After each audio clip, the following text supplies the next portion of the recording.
प्रधानमंत्री नरेंद्र मोदी ने अपने वियतनामी समकक्ष फाम मिन चिन से बात की और कहा कि दोनों देशों की व्यापक रणनीतिक साझेदारी क्षेत्रीय स्थिरता, समृद्धि और विकास को बढ़ावा देने में अपना योगदान दे सकती है।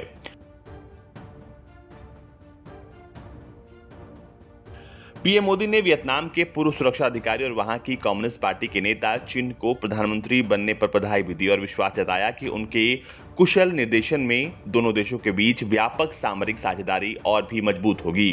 प्रधानमंत्री मोदी ने ट्वीट में कहा कि वियतनाम के प्रधानमंत्री फाम मिन चिन से फोन पर बातचीत की, अपने व्यापक रणनीतिक साझेदारी के सभी पहलुओं की समीक्षा की, हिंद प्रशांत क्षेत्र को लेकर साझा विचारों को दोहराया और संयुक्त राष्ट्र सुरक्षा परिषद में सहित निकट सहयोग पर सहमत हुए।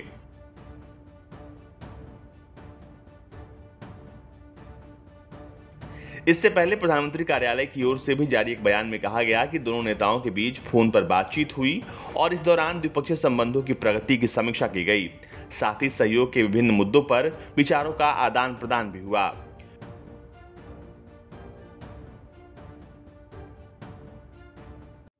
पीएमओ के मुताबिक प्रधानमंत्री मोदी ने एक खुले, समावेशी, शांतिपूर्ण और नियम आधारित हिंद प्रशांत क्षेत्र को लेकर दोनों देशों के समान विचारों का हवाला देते हुए कहा कि भारत वियतनाम व्यापक सामरिक साझेदारी क्षेत्रीय शांति, समृद्धि और विकास को बढ़ावा देने में योगदान दे सकती है।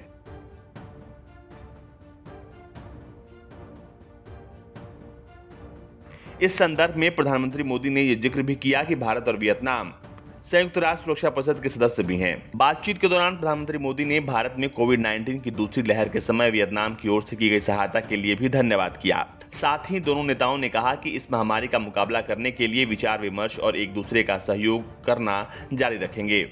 पीएमओ ने कहा कि दोनों प्रधानमंत्रियों ने द्विपक्षीय संबंधों की प्रगति की समीक्षा की और सहयोग के विभिन्न क्षेत्रों में विचार का आदान प्रदान किया। पीएमओ ने कहा कि साल 2022 में दोनों देशों के बीच कूटनीतिक रिश्तों की स्थापना की 50वीं वर्षगांठ होगी और दोनों नेताओं ने इस महत्वपूर्ण उपलब्धि को धूमधाम से मनाने पर सहमति जताई है।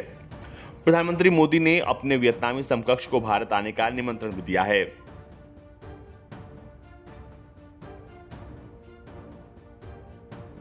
वियतनाम और चीन के बीच कड़वाहट किसी से भी छिपी हुई नहीं है। ऐसे में पहले दलाई लामा से बात और फिर वियतनाम के नए पीएम को बधाई। कहीं ना कहीं भारत ने चीन को लेकर अपना मन सीधा और साफ कर दिया है।